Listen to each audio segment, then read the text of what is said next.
Warning, this podcast contains mature themes and coarse language. The hosts frequently employ humor to offset the serious and occasionally upsetting material. Listener discretion is advised.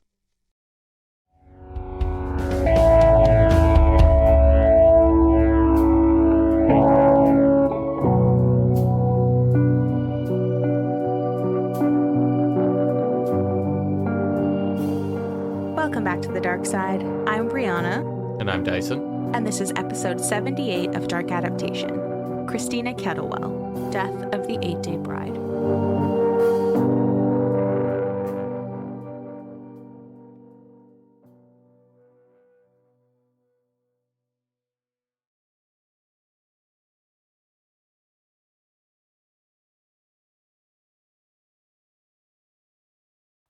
Christina Kettlewell was a beautiful, promising young woman who was busy working on her career and falling madly in love with her boyfriend, Jack. The couple's evolving romance led them to a spontaneous, maybe even rebellious marriage. A few days after their wedding, they headed into the Muskoka wilderness to honeymoon at a friend's cottage. The friend, Ronald, was also Jack's roommate, and bizarrely enough, Ronald accompanied the two newlyweds on what should have been a private, romantic getaway. The events that took place during the fateful trip are shrouded in mystery. There's a suspicious fire that takes down the cottage, and Christina is found dead in mere inches of water. The inquest into her unexplained death showcased dramatic theories, various versions of events, and gripping eyewitness testimonies. But the biggest question of all was left unanswered. What happened to Christina Kettlewell? How did the eight-day bride meet her fate?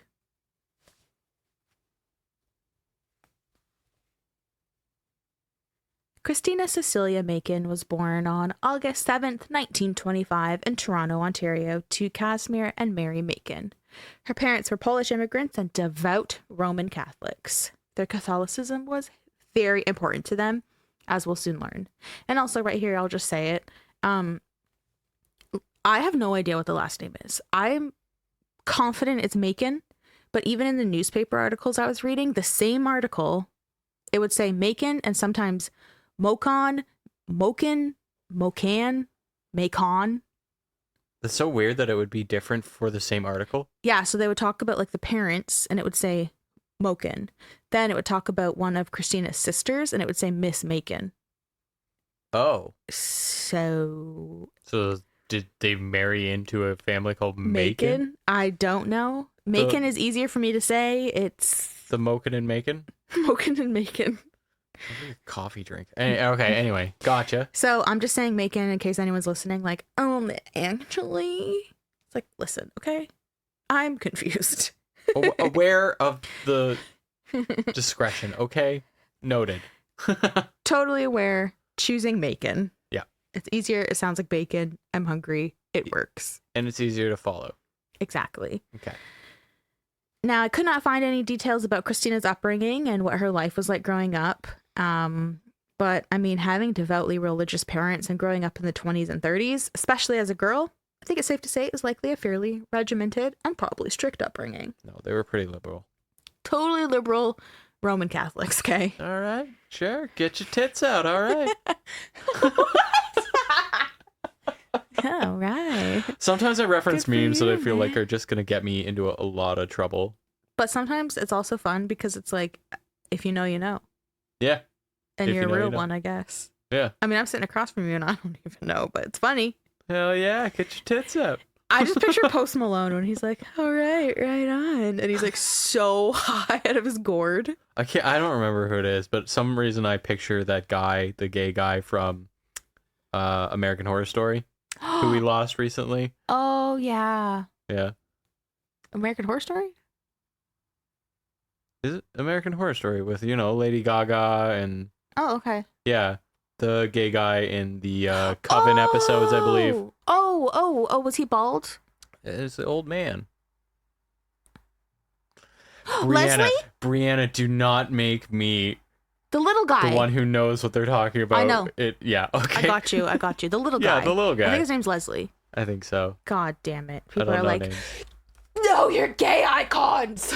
Yeah, no, honestly, I'm not gay and I'm just aware. Dyson's waiting for us to be done recording so we can watch RuPaul.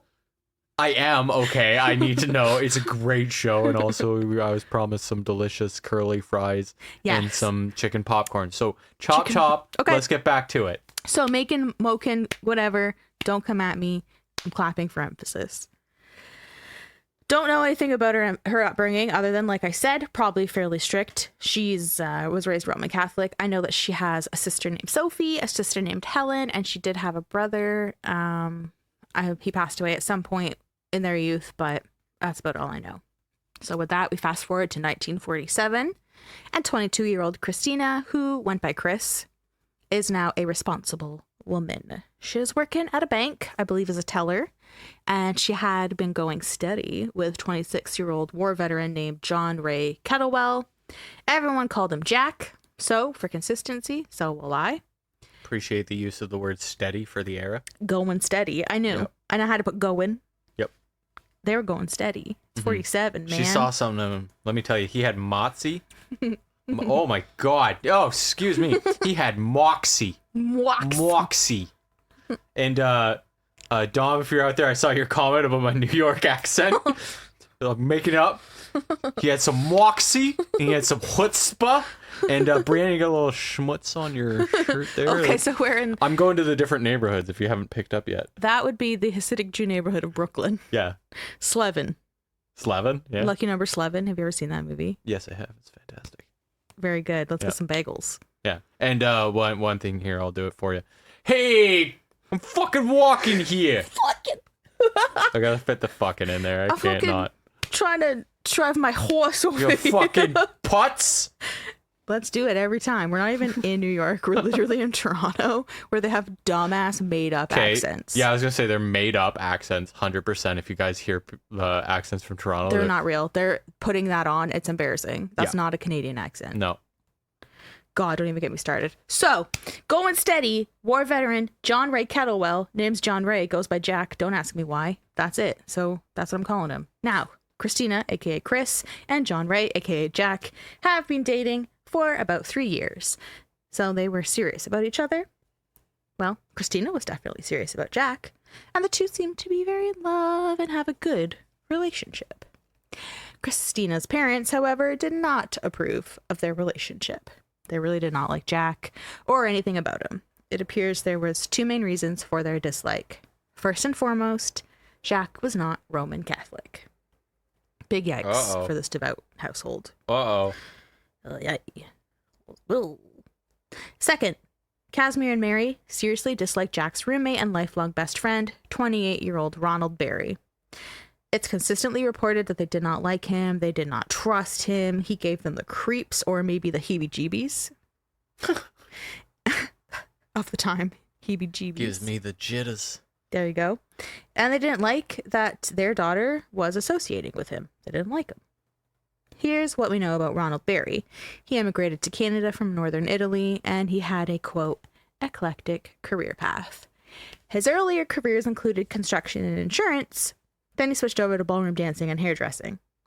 We also know, obviously, that the Macons didn't like Ronald. Varying work history aside, which was definitely unconventional for the time, the Macons were very concerned with how involved Ronald was in Jack and Christina's relationship. He was constantly third-wheeling, he was seen as overbearing, and he seemed to kind of loom over and around the couple. Like, anywhere Jack and Chris were, there's Ronnie not far behind. The Macons questioned his intentions, to the point that they wondered if maybe Ronnie was infatuated with Chris, and that's why he was always around and horning in on their business. Regardless of what his motives were, the Macons thought he was bad news. They did not want him anywhere near Chris. They're like, get away from our daughter. I feel like it wasn't after Chris. I feel like you're onto something, but don't even worry about it. We will get to that. Yeah. However, Chris is an adult. Remember, she is 22 at this point, and the parents don't really get a say in her life, especially in this instance where she's not even dating Ronnie. She's with Jack. So to her, I'm sure it seemed like wasted energy to be worrying about Ronald. I'll even use Ronnie and Ronald interchangeably. Yeah. Plus, from Christina's perspective, at least, it's like kind of a sort of irony because her parents are so obsessed with disliking Jack for not being a Roman Catholic and hating on Ronnie for being a third wheel. They are ultimately butting in on Chris's life and relationship, which is like the exact same thing that they saw as red flags with Ronnie. Mm-hmm. So I can imagine Christina was just tired of the conversation. Yeah. Unsurprisingly, Casimir and Mary's insistence that Chris stay away from Jack and Ronnie failed. Christina just stopped going home, instead choosing to stay with Jack and Ronald in their apartment in Mimico. Mimico is a southwest borough of Toronto. Again, this is unsurprising to me. Her parents are pushing their agenda too hard, which ultimately pushed their daughter away. And, you know, this happens in a lot of parent-child relationships, especially when that child is an adult. Eventually, Chris's sister Helen showed up at the apartment in hopes of convincing Christina to return home. But instead, this huge argument broke out, and it really only ended because the police had arrived to break it up. There was neighbors who were like, okay, we are concerned there's something heated going on. And so they broke it up. Helen ended up going home. Chris stayed with Jack and Ronnie in Mimico. Mm. The argument and ardent pleas for Chris to return home again pushed her further away. And a couple of days later, on May 12th, 1947, Chris and Jack eloped. After they were married, the newlyweds spent a few days chilling in the apartment. Then, on May 17th, they headed to a cottage Ronnie owned in Severn Falls, Ontario, for a little honeymoon getaway. Even though the cottage is only 2 hours directly north of the apartment, it's still really isolated. Plus, the cottage was only reachable by boat. What?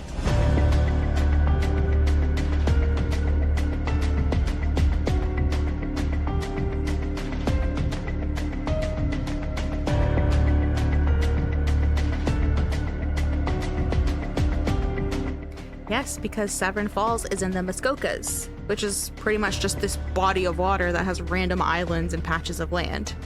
Okay, so that makes sense. Yeah, I guess it's close enough to the Muskokas. It just still weirds me out that like something so close to Toronto, to literally like the most urban center, is isolated. Yeah, this whole conversation is just weirded me out. And it's the 40s too. Yeah, I know. It's the 40s is wholly different. I mean, even the 90s was wholly different. It's so true. So yeah, we're in the Muskokas at this point. Body of water, random islands, patches of land, and most cottages are only reachable by boat. Even if you look at Google Maps or any maps, sometimes I use Bing Maps because I actually really like Bing's maps. Blasphemy. No, yeah. Judas. Who is she? Betrayal. Sorry, I wasn't ready to be good at that. Judas. I felt pearls being clutched. I almost said curls being pledged. I felt those curls being clutched. All right. Even if you look at the maps, you'll see a ton of restaurants that specifically mention only being reachable by boat. Like they're literally a dock and you just put her on up to them. That's so cool. And I've actually been to a cottage sort of in this area. It was in like Perry Sound, which is directly next to the Muskokas. Mm-hmm. And it was only accessible by boat. And it's not like this little trip. You just get in your fucking dinghy and you get over there. It was like we were in a motorized boat and it was a like 30-minute rip. Wow. To get to this cottage. So like that was 2009. Oh, it just reminds me of the the TV show on Netflix, Midnight Mass. Oh yeah, how they're on that little island. And they always talk about the island. How would you not sorry, talk about it? Sorry, the ferry isn't going that? anymore. You're just trapped. Yeah. And you go onto the mainland for work. Yeah. But then you'd always end up back in the island. Exactly. Like that, if it's 30-minute rip out, like that's so disruptive. So far. Like if something goes wrong. Yep. So far away. Mm-hmm. So that's where this cottage was. I was going to paint you a picture of the cottage, but actually I have another little mini sentence in between there. Hit me with it. I don't know what sort of boat Ronald and Chris and Jack used. Sailboat. A little sailboat. It seems like for this time, like nowadays, if you have a fucking cottage in Muskoka, you are money. Yeah. It is so expensive in the Muskokas. So you probably have your own boat. But in the 40s, it kind of seems like, at least from the newspaper articles I was reading, there's like a guy who has a boat and you're sort of taxied out there. What kind of boat would you call this? I don't know. It was a ferry. No! The boat was a fairy. You could do it so much better. I know. She was a fairy. So Ronald's cottage, just so we can, I'll paint a picture here so you can kind of picture where we are. Ronnie's cottage was in Severn Falls near a section of the river called the Dinnertime Rapids. You pull up by boat to the dock, and then you have to walk up the main path made of steps to get to his cottage. There's a second path that leads to a little cove, but this one doesn't have steps. It is not well defined. It's just the steep incline of about 150 feet amongst the underbrush, and there's large rocks and stumps in the way that kind of just create like a natural step. Yeah. The cottage has a stone foundation. It was constructed of wood. There were 2 bedrooms, a living room, a kitchen, a sunroom, and a little basement. And there was only one entryway, a door on the north side of the cottage, and the south side of the cottage faced the Severn River. You know how I know this was like a legitimate cottage? Foundation? The fucking foundation.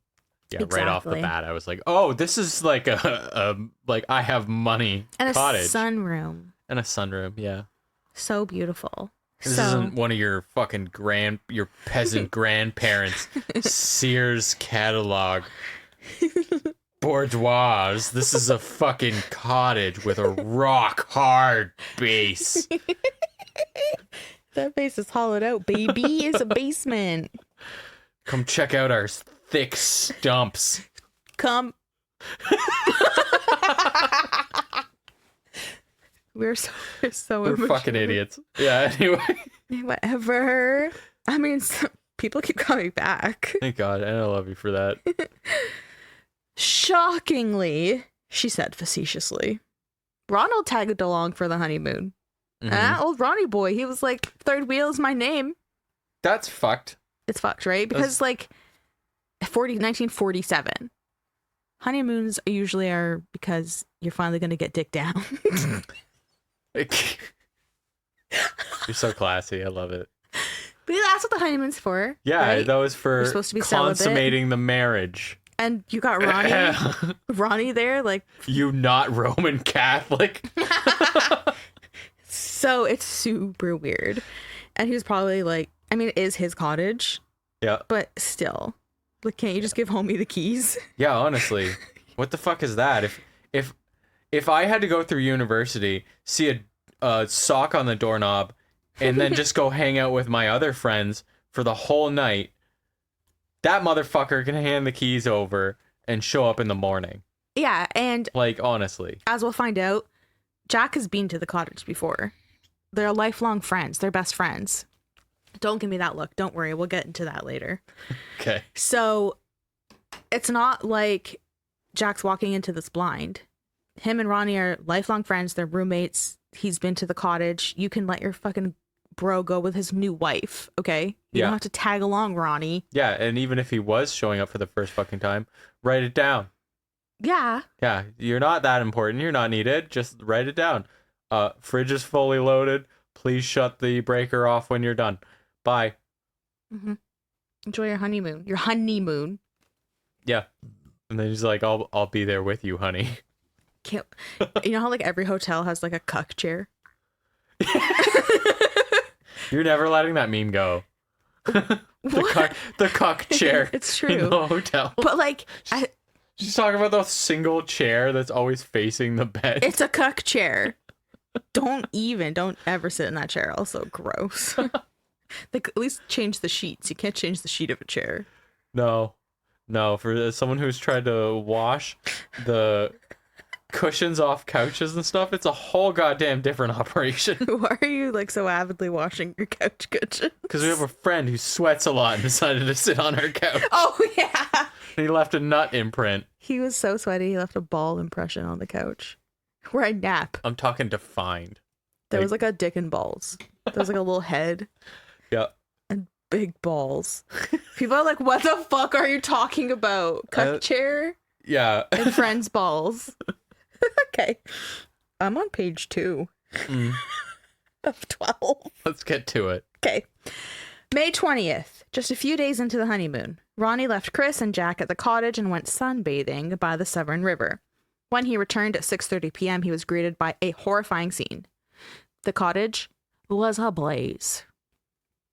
Ronnie ran into the burning cottage and frantically searched for Jack and Chris, calling their names and running from room to room. He finally found Jack in the living room. He was barely conscious and he was bleeding profusely from a gash in his forehead. Worried for Chris, Ronnie shook Jack and asked him where she was, but Jack was beyond disoriented and did not reply. Ronnie got Jack to safety and then ran back into the cottage to try to locate Chris, but with no luck finding her, he left the cottage to burn. Apparently, Ronnie sought help from one of his neighbors, asking them to put out the fire while he took Jack to the hospital. But the thing was literally ablaze, and within the hour, the whole cottage was burned to the ground. Yeah, I was going to say, like, what? The neighbor's standing there like, what?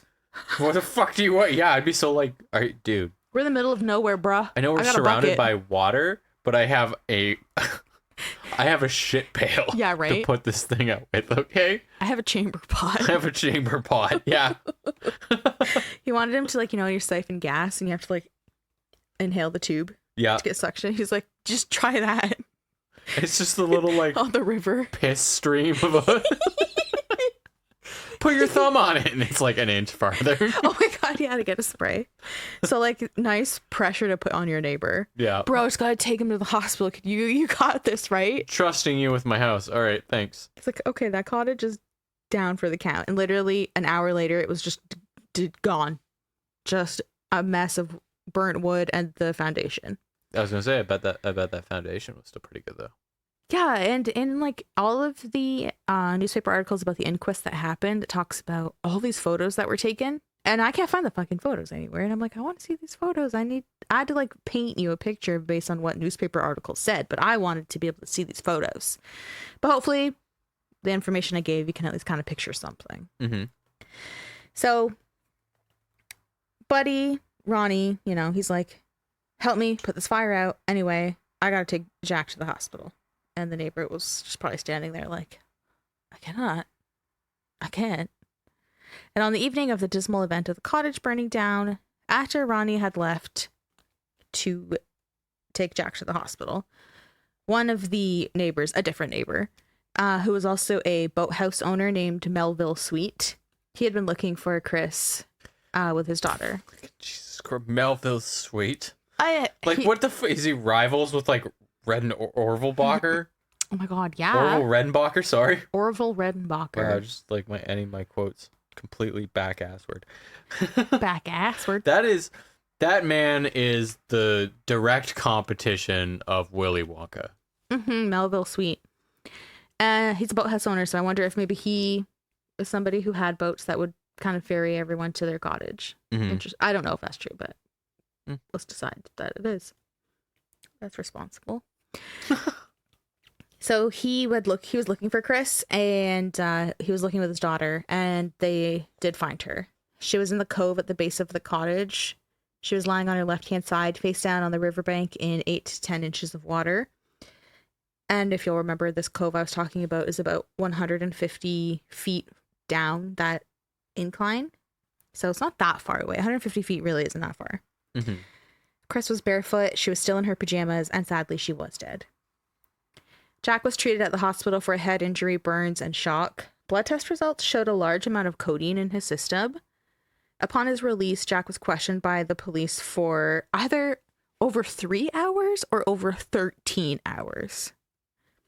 Again, that's a huge discrepancy, but it's reported both ways in newspapers. Okay. Can I just say one thing very quickly? Okay. I fucking hate the Canadian press sometimes. Yeah. Yeah. They're just shit. And as responsible as they like commit themselves to be, how come brass tacks of it, they just fail after fail after fail? They're like, let's just put all of it.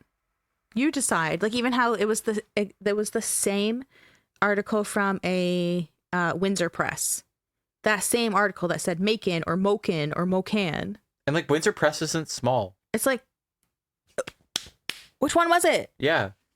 So 30 or 13. That's 10-hour difference. Yeah. I guess the point is that either way, he was questioned for a long time. This is on you for like checking multiple sources. I can't help it. Yeah. Well, even before we recorded, I was writing on the balcony and I was like, I just have to kind of draw the line. And these aren't even little peek behind the curtain. These aren't like I Googled it and I saw like the online news article. This is like you end up going through like newspapers.com to actually see like the PDF scans of newspaper articles at that time. Yeah. Which is wild. It's my favorite. Newspapers.com is my favorite source. It's so good. Yeah. But it's very time consuming. And then I get caught up in details. And then like I was telling you, it's kind of like draw the line somewhere. I get caught up on all I just have to walk away. I get caught up on all the like what was the major news story of the day and then what are the advertisements saying? The advertisings are great. The one I just saw was about this spray that you literally just douse your entire house with, and it's supposed to kill moths and mosquitoes. With the miracle potency of asbestos. Basically. Yeah. And I'm like, that sounds horrible. Also, those poor moths. Fuck the mosquitoes. The moths though are like, help. Yeah. So, Jack, he's questioned by police for either 3 or 13 hours about the fire and about Christina's death. But he claimed he couldn't remember anything past 11 a.m. on the day of the fire, which, as we know, was discovered 7.5 hours later by Ronnie. Jack said that morning he had put some wood in the stove, he was in the living room, and Chris was in the kitchen. And Ronnie had he was like around, but for once he wasn't right in their business. He wasn't in the cottage with them. He was kind of just doing whatever. Jack said that he had been eating breakfast. He started to feel sick, and then he just passed out at the table. Quote, the next thing I remembered was lying outside with Ronnie slapping my face and telling me the place was on fire. Then I heard him hollering, Chris, several times. Slapping him with what? It's for your imagination. Yeah, I don't trust Ronnie I don't trust Ronnie fucking ever right now. No, absolutely not. So, however you want to look at it, I'm going to look at it conveniently. Jack has no memory past 11 a.m. that day. An autopsy was conducted on Chris, and it was determined that she had not been physically assaulted. Additionally, there was no signs that she sustained any burns from the fire, and her lungs didn't appear to have any like smoke damage or signs of smoke inhalation. She's barefoot, remember. Her feet had nothing on no cuts, no scrapes, abrasions, nothing on the bottom. And that's interesting because when you were talking about the distance to the cove, I would have imagined that would have happened through a fall. Nothing. She had, I believe, the teeny tiniest little mark on her forehead. But that is the path that was not maintained. It was just made of rocks and stumps and bushes and 150 feet steep incline. Yeah, you try and even the bottom of her feet had nothing. I'd imagine that'd be a pretty quick pace she's running out there with. If it's just like innocent, then you're gonna get a few, like you're gonna stumble, you're gonna do something like running on unkempt ground like that, like wilderness Muskoka, hard rock, like abrasive rock, and the plants that grow there aren't the softest, right? It's like a lot of like jagged trees and twigs and anything that comes off of it. Like the foliage isn't something that you'd want to walk barefoot for fun. Exactly. Yeah, it's not like a walk down a beach. And it's May 20th. So like today we're recording, it's May 18th. So things have grown, they're blooming. You have a full ass forest at that point. So it is really wild that she has no physical damage basically at all. Bottom of her feet, clean. No sign of smoke inhalation. Blood tests were conducted, and like Jack, they confirmed she had it. It confirmed that she had trace amounts of codeine as well in her system. Yeah, that's not good. So it's likely that there was more. Jack, who obviously still alive, got tested at the hospital, and he had a lot. Her tests showed trace amounts, but after somebody dies, their body like breaks down certain things a lot faster. Certain things metabolize way quicker. Mm-hmm. So the pathologist, who worked hand in hand with another coroner, they both believe that it's likely there was a lot more, but it broke down after death. Okay. They're looking at her. They don't really see much. They can see that she's in a cove, basically. No other damage. So the cause of death was determined loosely to be drowning. Just because they're like, well, I don't fucking know. It looks like she drowned, but I can't say for sure. That's one of those ones where it's like best evidence we have and gun to our head situation. Best I can do is drowning. Yeah. Basically. Because there's nothing else really to work with. Mm-hmm.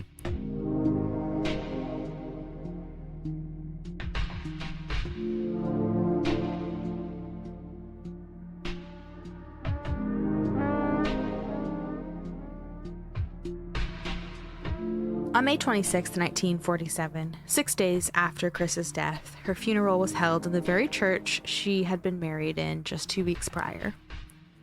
On June 19th, 1947, so basically a month after the mysterious fire and Chris's death, an inquest began in a packed courtroom in Bracebridge, Ontario. For reference, Bracebridge is 30 kilometers or 18 miles northeast of Severn Falls as the crow flies. But since I have told you we are in the Muskokas, there's bodies of water literally everywhere. You can't just easily drive that way. Mm-hmm. You have to go through this like exaggerated long U-turn, like U-shaped route to get there, making it an 80 kilometer or 50 mile trip. Oh my Even God. Though it's only 30 kilometers or 18 miles away. Yep. You have to do those crazy routes because there is just water and rocks everywhere. Yeah. So that's where it was held, is in Bracebridge, probably also because Bracebridge is like a bigger city compared to places like Severn Falls. Yeah.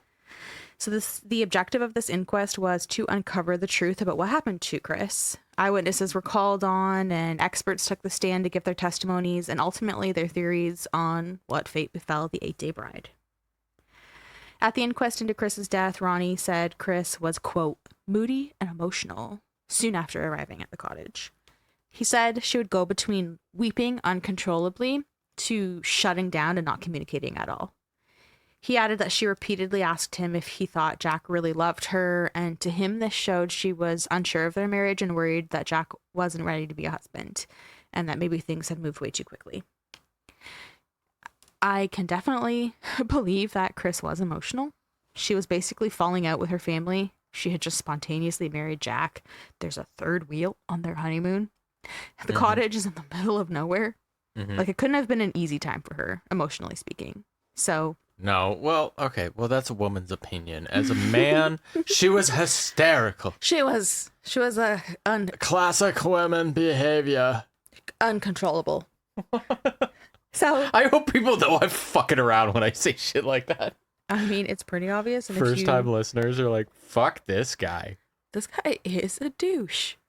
Well, yeah. Anyway. So, yeah, emotionally speaking, I can understand that it was a hard time for her.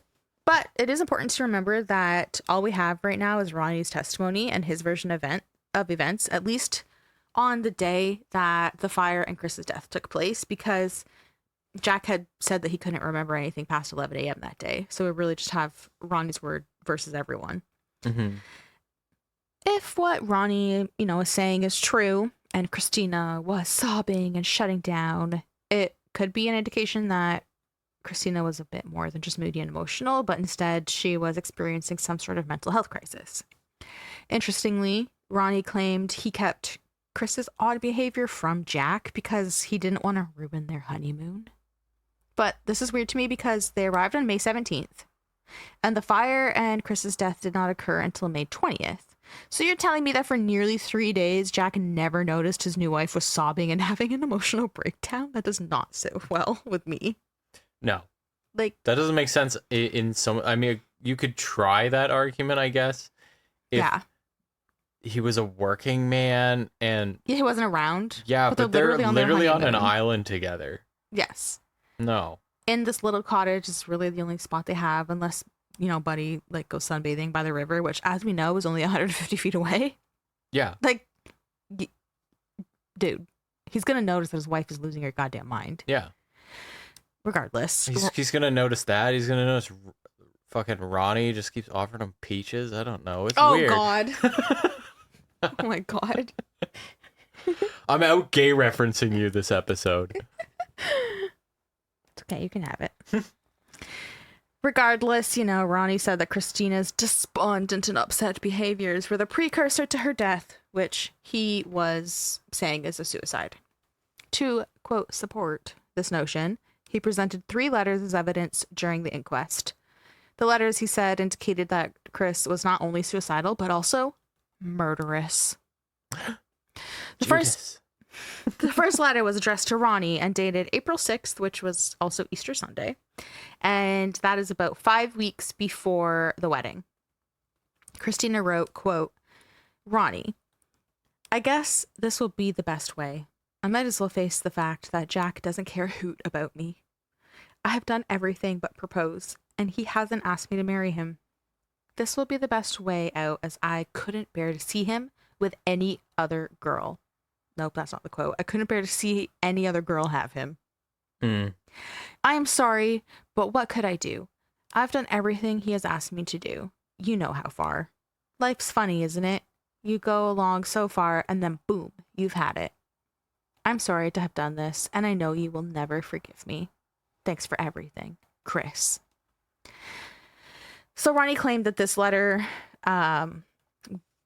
was talking about how Chris wanted to poison herself, which he claimed she did do, and it did make her sick, but it didn't kill her, and he had to like take care of her because she did end up poisoning herself. Okay. Again, Ronnie's word. Yeah, it's just so hard to take him for any kind of face value, because like, why are you there to begin with? Why are you here? This is the first thing I need to know. It's a very valid question. Yeah. It kind of just brings it all back to the parents who are like, why is he always there? Yeah. What's wrong with him? No, they're right in that respect. Like, to stop third wheeling, why bro. are you fucking there? And like, why is she writing you all these letters? Yeah. Like, what are you? What even are you, Ronnie? Yeah. Ronnie. I don't trust it. The second letter, also written to Ronnie, was penned shortly before Jack proposed. Quote, Dear Ronnie, I guess when you read this letter, things will be kind of changed some. This time, you will definitely be by yourself. You stopped me from doing anything the last time. Referencing the poisoning. Mm-hmm. But this time, you won't know anything about it until it's over. I hate to do this to you, as I know the spot it will place you in and the explanations that will no doubt have to be made. No kidding, I feel like a heel placing you in this predicament, as you've been better than a brother to me. But what can I do? When you love someone, you really love them. And I know that there is no one for me but Jack. And if I can't have him, I don't want anyone else. I have waited years, you might say, in the hopes that Jack would ask me to marry him. But I now realize I am just a passing fancy where he is concerned. And as I said many times to you, if I can't have him, no one else is going to have him. I just couldn't bear the thought of another girl being Mrs. Kettlewell. I suppose the one I really blame for everything is my father and his old country ideas. Perhaps if he had left us alone, Jack and I might have hit it off. But now, he has it all planned who I should marry. Maybe Sophie and Helen, her sisters, can marry whom he chooses. But I am darned if I'm going to. Jack is in the bedroom asleep, little knowing what is coming. I hope you won't judge me too harshly, but you know what I told you would happen if Jack threw me aside. Please say goodbye to Mrs. Thomas and all the others for me. Mrs. Thomas is the landlady. I guess there is not much more to say. Thanks for everything. I really wish things could have been different, but such is life, I guess. Don't blame yourself for anything. You really tried to get Jack and I together. It certainly isn't your fault that things didn't turn out. I told you that you would be going to New York by yourself, but you wouldn't believe me. Thanks again, Chris. So okay. in this letter, Ronnie said that Chris was planning on killing herself and Jack by poisoning their food. To add, quote, credence to the statement, at the inquest, Jack recalled feeling ill around the time that this was written. Pretty easy to be like, oh, yeah, I felt sick then. Yeah. Oh, actually, yep, sick. Sorry, anyone who didn't see that, she licked her finger and put it up into the air. That's the wind. Sick. So the third letter was that Ronnie presented as, evidence of Chris's suicidal, murderous ways, was addressed to Mrs. Thomas. I briefly interjected myself to say the landlady. Mm-hmm. And it is the landlady of Jack and Ronnie's apartment in Mimico where Christina was staying. Mm-hmm. So Ronnie said Chris gave him this letter to mail the day before she died. So when they were still at the cottage, obviously. So she's up there just writing letters to the landlady. That's not even hers. Anyway, this letter says, quote, "Dear Mrs. Thomas, first of all, I would like to apologize for all the trouble I've been, especially last Monday night. I really am very sorry because it must have been embarrassing to you. It seems to me I've done nothing but get everyone in wrong. I've been doing a lot of thinking these last few days, and I have come to the conclusion that it would be better for all concerned if I just ended it all.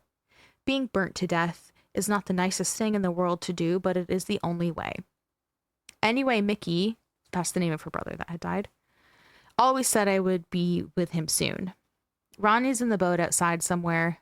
By the time he gets back, everything will be all over with. He must have been afraid something would happen because he's staying an extra day to make sure we go back to Toronto with him. Will you please thank Mrs. Barger and tell the family not to worry too much. Thanks again, Chris." So I don't know why Chris would write this letter to the landlady.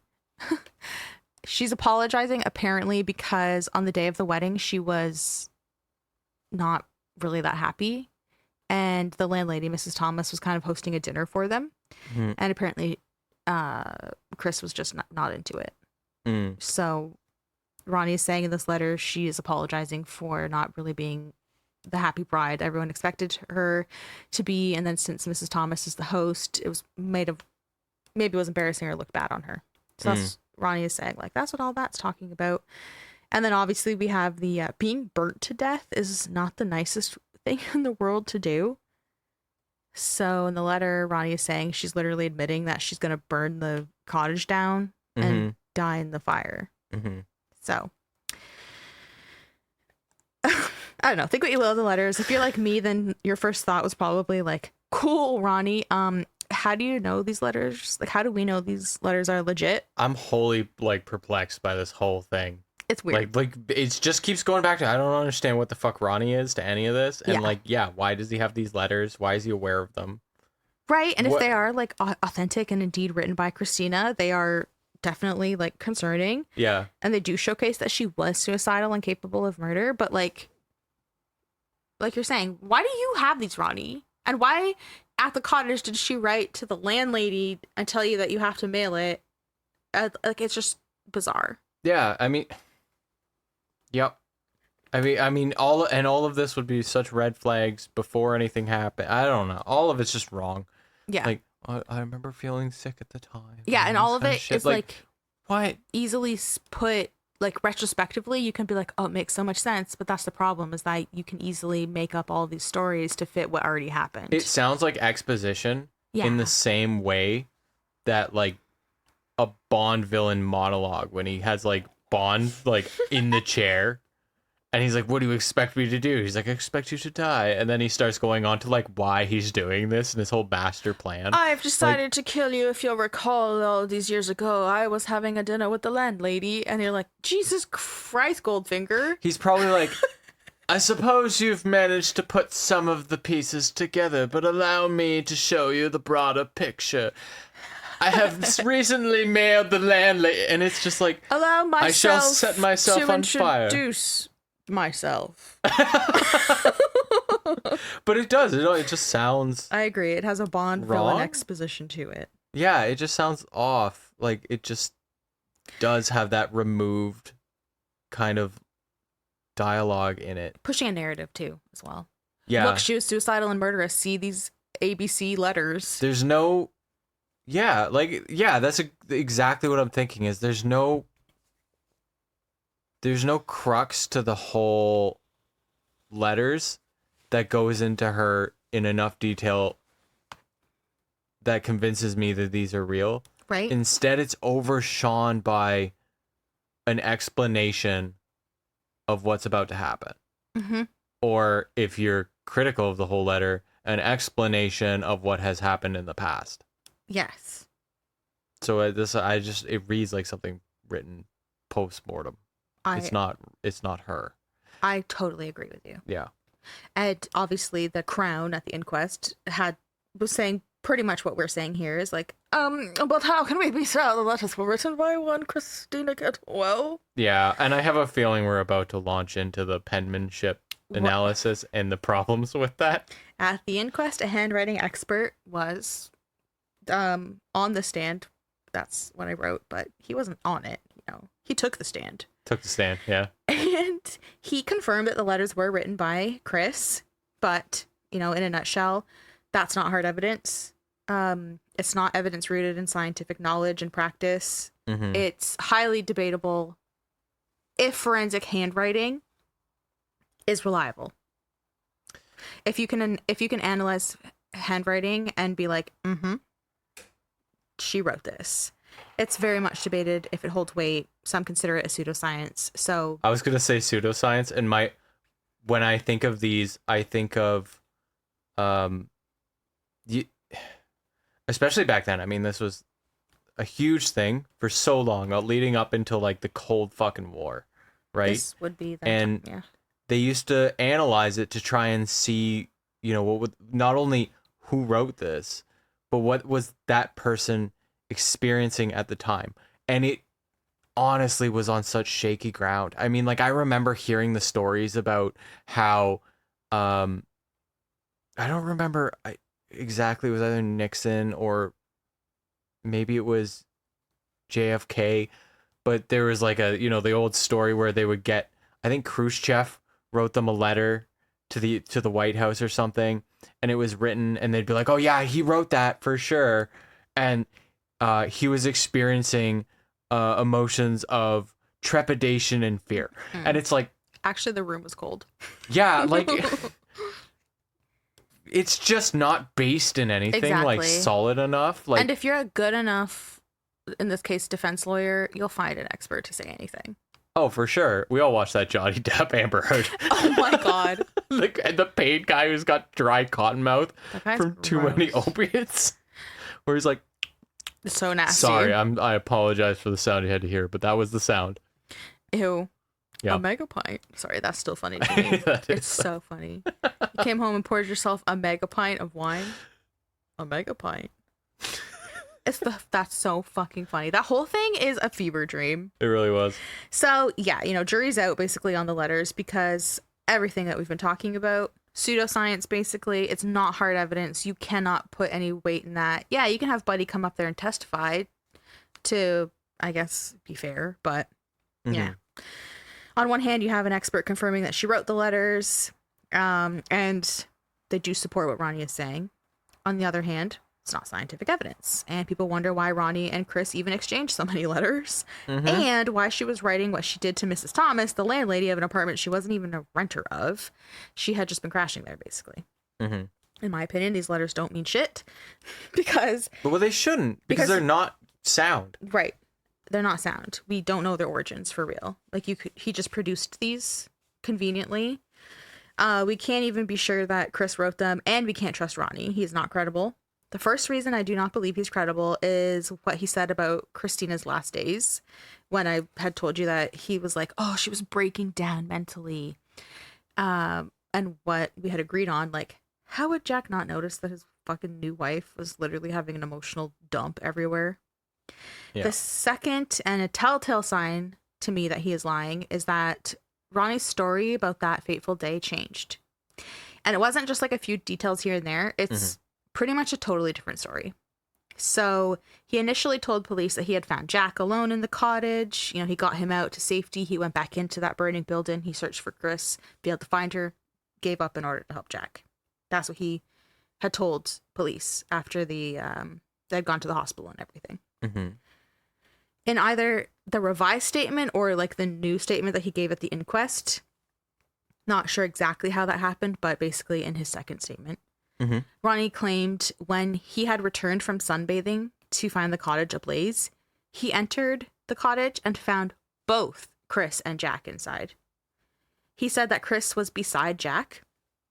She was disoriented with this head injury, and she was just crying uncontrollably, but she would not speak to anybody. When she refused to respond to Ronnie's questions and then pleas to leave the cottage, Ronnie focused on Jack and getting him to safety. He dragged him outside and waited for Christina to emerge. Around 15 minutes later, when smoke was billowing uncontrollably from the door, and remember, I did say there's only the one entrance. Mm-hmm. Ronnie said he finally re-entered the cottage to try and rescue Christina, but she was gone. Okay. Yep. So that story stinks.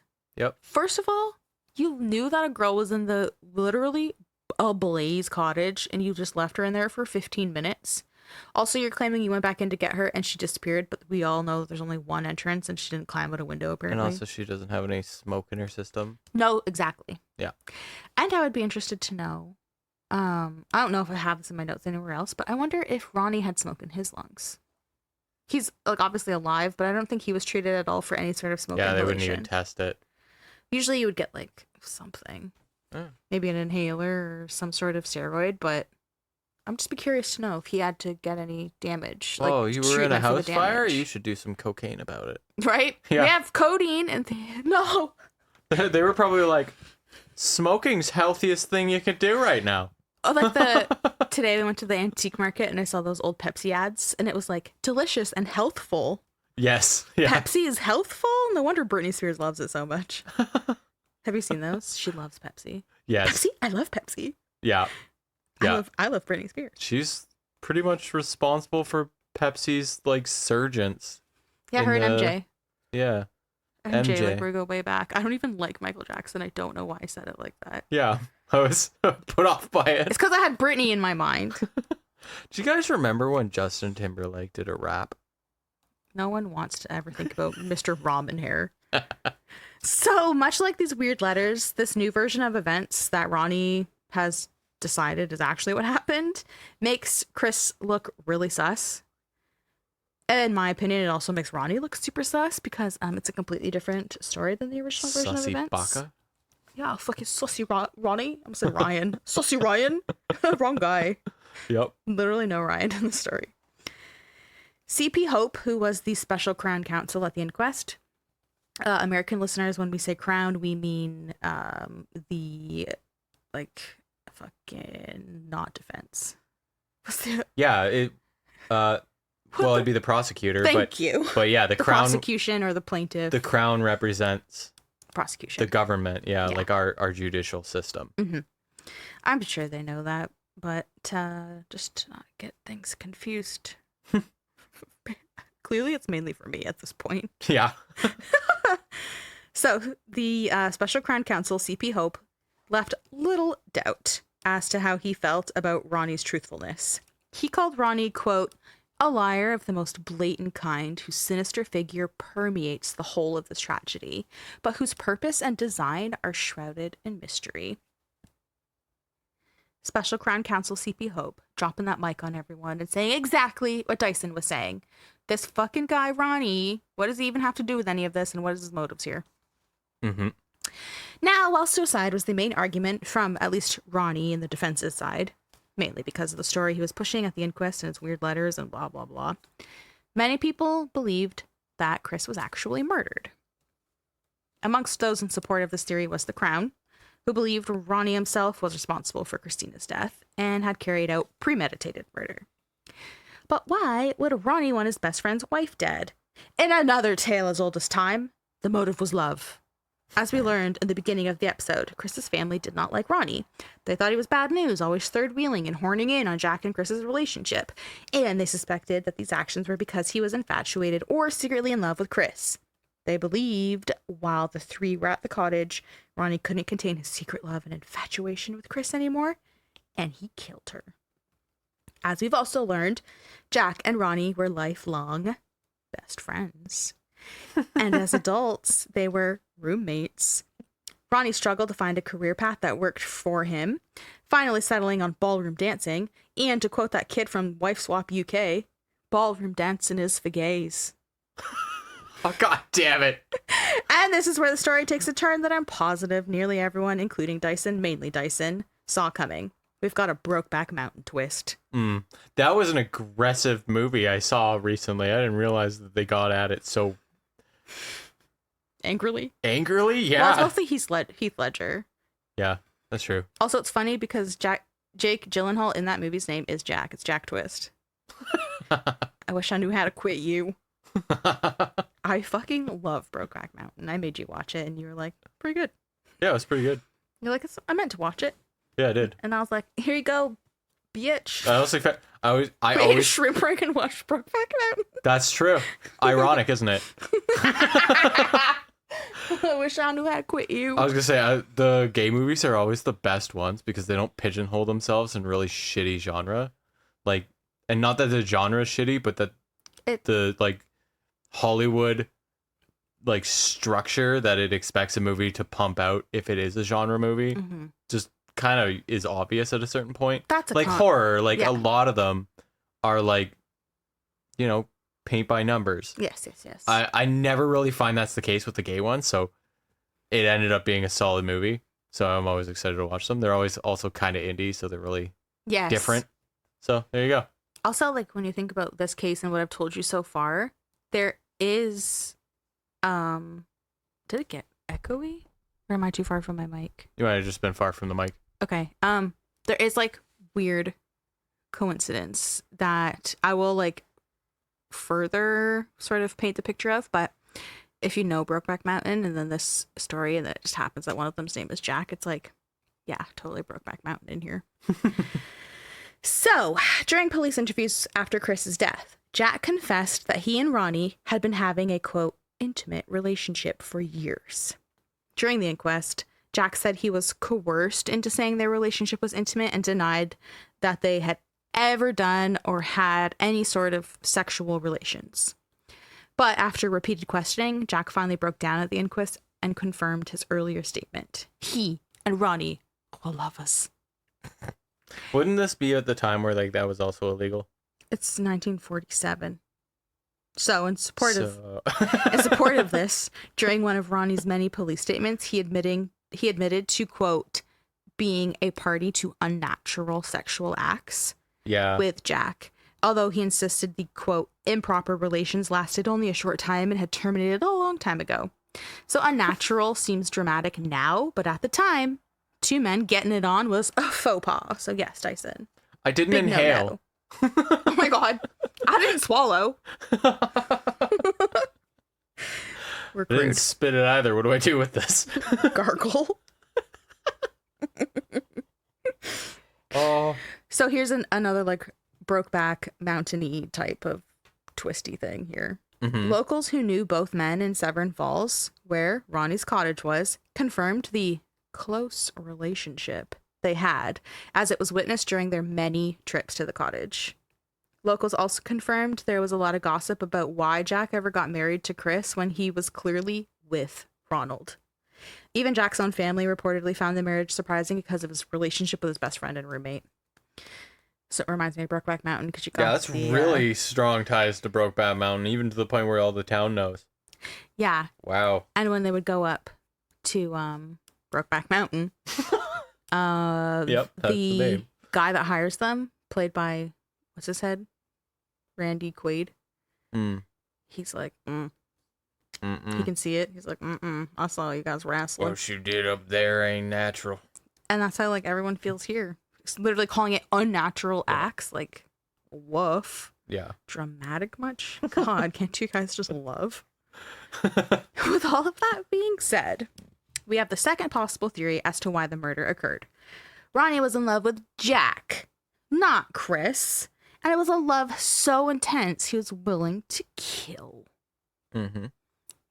When Ronnie was testifying during the inquest about Chris's coming to him, sobbing, and her despondency over the marriage and questioning Jack's feelings towards her and if the marriage was a mistake, that could possibly be true, But maybe these were actually Ronnie's true feelings and concerns, and he was projecting them because he was so worried and hurt that he would lose Jack to his new bride. Mm-hmm.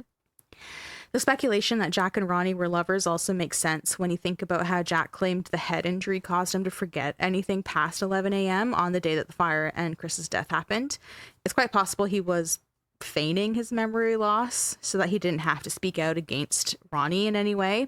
And then it's sort of his way of protecting everyone, him, his boyfriend, and himself. Mm-hmm. Aside from love, or hate, depending on how you look at it, the other motive for murder is... Ooh, money. Money. Who was having money troubles? Ronnie. How does killing Christina help Ronnie, the roommate, financially? Surprisingly, there are several ways. First, just before he married Christina, Jack took out 2 $5,000 life insurance policies on himself and Chris. 1947, Canadian 10 grand. What's that today? Oh, fuck. Yeah, exactly. 25. Whoa. It's at least 6 digits. Oh, God. Wow.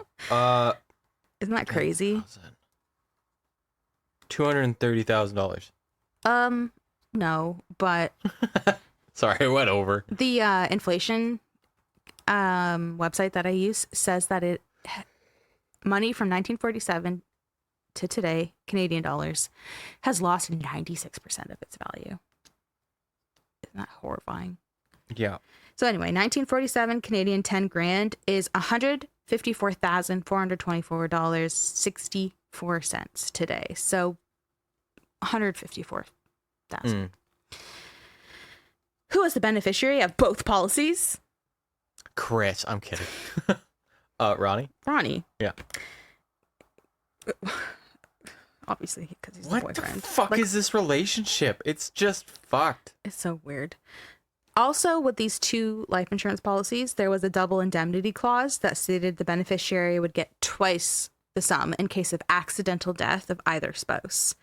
So this means that Ronnie would have received $20,000, which today is almost $309,000, if both Jack and Christina had died that day at the cottage. Actually, if either one had died, because, well, no, 20, because the 2, 10, and 2. If both Jack and Christina died, Ronnie would get $309,000, basically. Okay. Crazy. Yeah. It also came to light that Ronnie was Jack's sole beneficiary in his will. So if Jack died, not only would Ronnie get the insurance payouts, but literally everything that Jack owned. Oh my God. And his family, Jack's family, wasn't mentioned anywhere. It was all for Ronnie. Second, Ronnie had a $5,000 insurance policy, just over $77,000 today. He had that policy on his cottage that burned down. And interestingly, Jack was the beneficiary on that. So again, like, are you just roommates? No, they are not just roommates. There's certainly something else there. Yeah.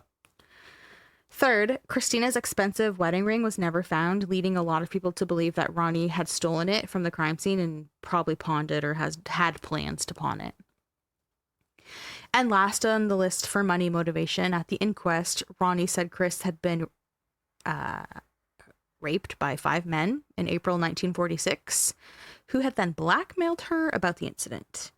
Ronnie told the police that he borrowed money from several friends and gave Christina 12 grand, which today is $202,000, to pay off these men that were blackmailing her. But questions remained about if, Ronnie expected to be paid back.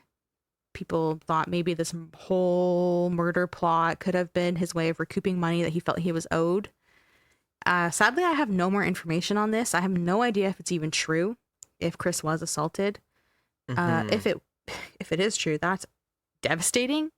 That's 5 men that assaulted her and then tried to blackmail her. But I also don't trust Ronnie. No, I don't trust Ronnie at all on this. I'm sorry. No, I don't take it as. And again, she only went to you, Ronnie. She didn't go to Jack. Yeah, no, she didn't I'm go sorry. To her sisters, I who she was very close with. Yeah, I don't believe that for a second. So, she would have said it to someone she's close other with than her just Ronnie. sisters. Yeah.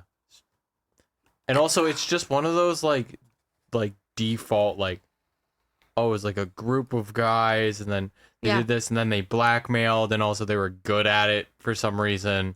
And then I felt compelled to actually give her the 12 grand, and yeah, and then I was the big hero again. No, it's a gross story. It actually is even more gross if he did make it up, because she's dead. Yeah. And this is one of the things you're going to say about her.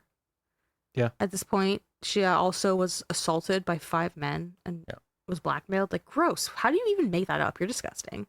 Yeah, and I do think he said that. Like, I think he made that up. I really do as well. Believing money and not love was the main motivation behind Chris's murder and the burned down cottage. Explains why these crimes occurred, and explains why Jack decided to marry Chris, even though he was likely in love with Ronnie. If Jack married Chris, both men profited from her death. This theory also points fingers at Jack being involved in the murder and the 2 men having planned this together. The dilemma with this, however, is that all accounts say Jack, he wasn't the type. He was sort of like this, like pussy. He seriously avoided confrontation. He was timid. Yeah, he was apparently super easily manipulated by other people. So the idea that he was part of this cold, calculated murder just didn't sit well with anybody. Mm-hmm. So then people thought, maybe it's possible that Jack didn't do it willingly. Maybe Ronnie was very dominating and totally forced him into this plan. Mm-hmm. Interestingly, Melvin Sweet, the boathouse owner that had found Christina's body, told the courtroom during his witness testimony that on May 3rd, so that's 9 days before Jack and Christina were married, the trio had actually visited the cottage, and that, quote, it was Barry, Ronnie, who arranged for a return visit by the couple after their marriage at Barry's expense, unquote. So Melvin Sweet is saying that May 3rd, again, 9 days before the marriage even happened, all of them went up there, and it was Ronnie's idea to have this happen and for them to be there, and it was all planned and arranged. So kind of goes in line with the idea that this is all premeditated. Yeah. And this also, just a random side note, kind of points to what I was saying, that maybe Melvin Sweet is the boathouse owner, and that's how everyone gets around. Mm-hmm. He is the boat taxi. He's the fairy. He's the fairy. So those are the main theories about what happened to Christina. She took her own life somehow, likely drowning, apparently, since that's what the autopsy suggested. Depending on how you feel about the letters, they could support this theory. There's also testimony from witnesses at the inquest who talked about Christina being very scared and uncomfortable on her wedding day, like she didn't want to go through with it. In favor of this point is the fact that there was apparently another gentleman suitor, a man named Eddie Skura, who lived in Hamilton, and Christina's parents really liked this guy, and multiple times leading up to the wedding, she mentioned to people, including her sisters, Helen and Sophie, that she wanted to go to Hamilton to see Eddie. For whatever reason, she ultimately settled on being with Jack and getting married to him. So it's also speculated she couldn't live with her decision, and she did take her own life. Obviously, the other theory is that she's murdered, most likely by Ronnie, either out of hatred towards her fueled by the love he had for Jack, or she was murdered as part of an elaborate plan to get a lot of money. Again, thanks to testimony heard by witnesses at the inquest, it appears there were many suspect things about Ronnie and Jack and what they were doing leading up to the wedding and the honeymoon. In talks with her sisters, Chris recalled signing things that she wasn't entirely sure what she was signing. Sometimes Jack and Ronnie would make her write out specific sentences and phrases, telling her it was because they were working on an article for a magazine and they needed her to help them with a couple things. She told her sisters multiple times about feeling ill when she was at the apartment, and even how sometimes she would just be out cold for periods of time and she'd be very disoriented, almost like she was being drugged. And if you'll remember, the codeine was found in her system. during the autopsy, and it is possible that Ronnie and or Jack were testing doses on her to see what would work best for their elaborate honeymoon plan. Mm-hmm. It is also possible Ronnie didn't kill Christina. Maybe it is true that he went sunbathing only to return to a horrible scene. Maybe the newlyweds got in an argument that escalated to physical violence, hence Jack's head wound, and he drowned Christina in the river or in a tub or something, and then they had moved her body 100 feet away from the cottage and placed her face down in the 8 to 10 inches of water, so it looked accidental. And then the fire was set to cover up any evidence of foul play, or just to cash in on the insurance payout. Who knows? Maybe Ronnie did kill Christina, but it wasn't premeditated. It was in a fit of rage, a crime of passion, if you will, and the head injury and fire were, again, just to cover up any foul play aspect. What a clusterfuck. Huge clusterfuck. Yeah. Takes a ton of not only speculation, but also kind of like this suspension of disbelief when it comes to maybe the letters and certain things Ronnie says. But what do you think? What do you think happened to her? I want to lean so much on the impromptu, like, murder of Chris, like, by Ronnie, but not a scratch on her. Not even her feet. Yeah. So she couldn't have walked down that terrain herself. Yeah. And I also don't buy that she tried to kill herself and Jack. Right. Because if she did try to do that, she would have given herself a large enough dose to kill him and herself, and not such a weak enough dose that she was able to then coherently get up and then find herself in the cove. Right. And then also the house on fire. Like, she was outside of the house. So no, not there. With no smoke in her lungs or nothing. With no smoke in her lungs whatsoever. I think Ronnie had to have done it. Mm-hmm.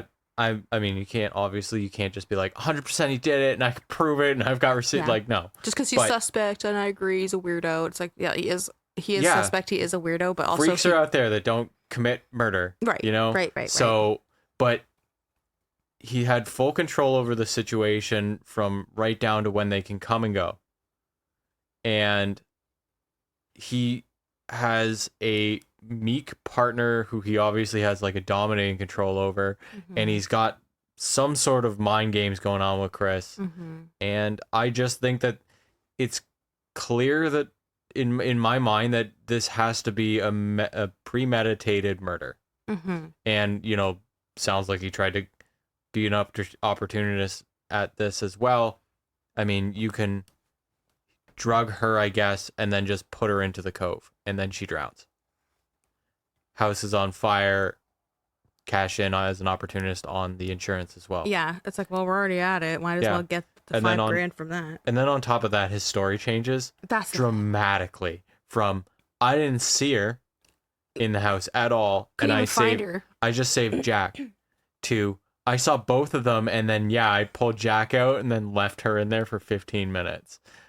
And then also she wasn't in there, and I didn't see her leave through the only exit of the house. And turns out not a scratch or a burn on her, no smoke in her lungs, and she drowned in the cove.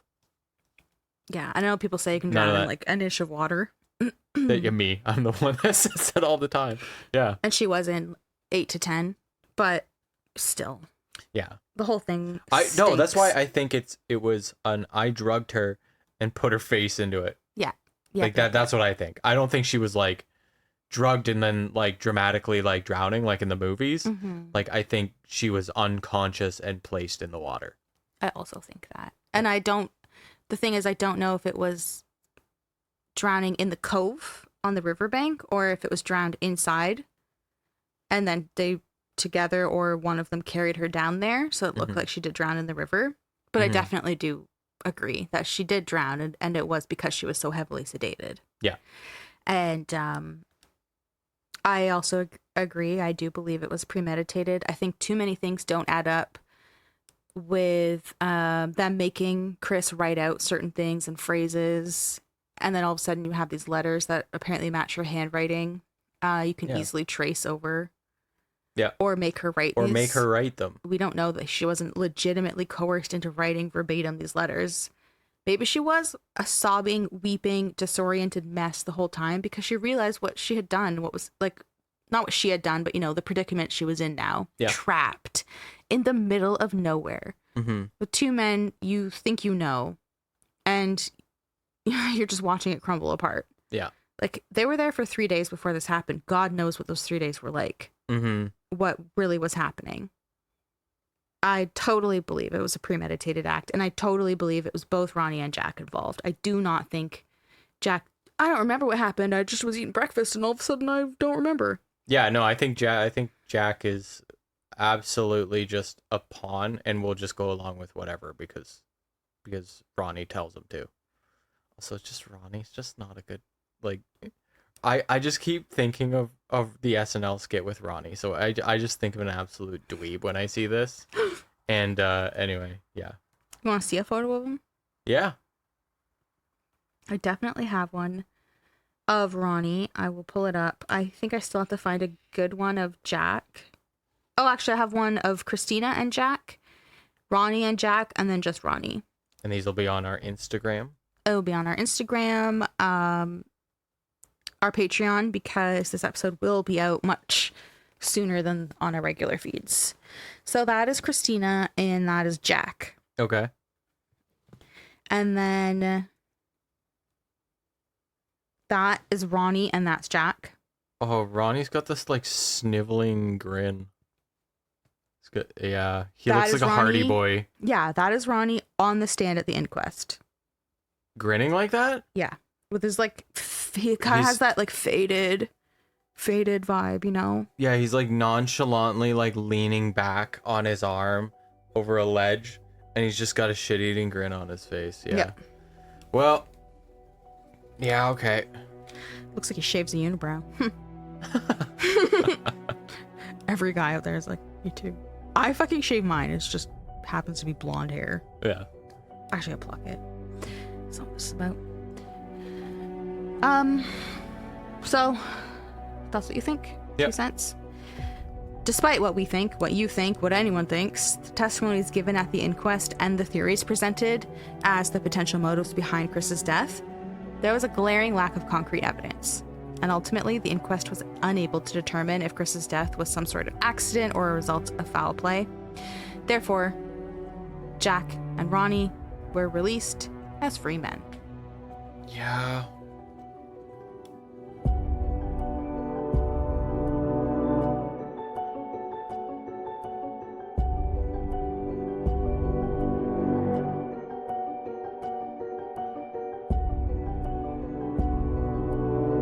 Three years after Christina's death, Jack remarried. Jack never mentioned his first marriage or Christina's death to his new wife. They had a family together before separating in 1969, and they never officially divorced. Jack's son, Richard, married a woman named Sharon, who was an avid archivist and loved researching family history. Oh. In 1992, she stumbled upon microfilm articles that covered Christina's unexplained death. Sharon was stunned, naturally. She goes and she shows Richard, who was equally stunned, but they never mentioned the discovery to Jack. Apparently, he was in really poor health, and they didn't want to, disrupt him even further. Oh, yeah, like if he's, like, sundowning with, like, dementia or something, Yeah. and then they just bring up his, like, his first wife's unexplained death at the cottage with his maybe gay lover. Yeah, that might not go as well as you hope, So they were like, holy fucking shit, that is crazy. Let's not bother Grandpa. Well, Jack's just Dad. like, what did you do today, Sonny? And he's like, Nothing. well, Pop, they covered out with something called a McRib. Hands on his hips. He's like, wish I knew how to quit you. I got McRibbed once. Don't even get me started with the McLobster. Uh, So Jack died 6 years after the discovery in 1998, never knowing his secret was out. They never brought it up to him. mm-hmm. Instead, they probably just had to do what we do and piece stuff together with the newspapers and try and make sense of it. Oh, that's awful on a whole new level, because now you don't know something like that about your own relative who's Your own passing father. away. Richard is the son of Jack. Yeah, I was saying Pop. Pop. His own dad. That's so disturbing. Yes, it is. Yeah. As for Ronnie, he pretty much disappeared. All we know is that he lived a quiet life after the inquest. A few years after the inquest, in 1956, he gifted his Pekingese dog named Ling to Richard, remember, Jack's son, who was only 2 years old at the time. Who was 2 years old? Was it Ling? Was it Richard? I'm not sure. Afterwards, he moved to New York and vanished without a trace. Like Hannibal Lecter at the end of Silence of the Lambs, he was just swallowed up by the crowd. Oh my God, wait. Where was he during JFK's assassination?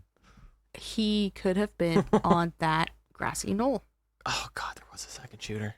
Of course there Obviously, was. what a perfect ghost. Hannibal Lecter. As for Chris's family, they never got over her death. I mean, how could they? The last time they had spoken, they were on bad terms, so their last interactions with one another were not great. On top of that, they had no closure about what happened. A true cause of death had never really been determined. You know, the pathologists had speculated it was drowning, but so many questions remained. Questions the inquest was supposed to help answer, but as we know, the information the inquest brought to light only added to the shroud of mystery surrounding this case. And 77 years later, the tragic death of Christina Kettlewell, the 8-day bride, remains unsolved. It is a long shot, but if you have any information on the unexplained death of Christina Kettlewell, you can contact the OPP, Ontario Provincial Police, at their toll-free number, 1-888-310-1122, or you can call Crime Stoppers at 1-800-222-TIPS. Thank you for joining us for episode 78. Click on the episode description or show notes wherever you are listening if you want to check out important links related to this case and our show. Don't forget, we have a Patreon you can subscribe to. Thank you, Cindy, for joining our Dark Love tier. We love you, you OG. Dark Love gets you a bonus episode each month. This month's bonus episode is crazy. There's mystery, a disappearance, a secret lover, and a sus husband, so you do not want to miss it. Make sure you sign up to our Dark Love tier on Patreon in order to access that case. If Patreon isn't for you, all good. Just make sure you subscribe to our show wherever you are listening so you don't miss an episode drop. We will post about this case on Instagram, which is linked in the show notes. So head over there and let us know what you think about this case, theories, what happened to Christina, whatever your thoughts are. We'll be back next month with a regular episode. If you're subscribed to our Dark Love tier on Patreon, you will see us much sooner for that first bonus episode. Thanks for tuning in, and we'll catch you on the dark side. Bye.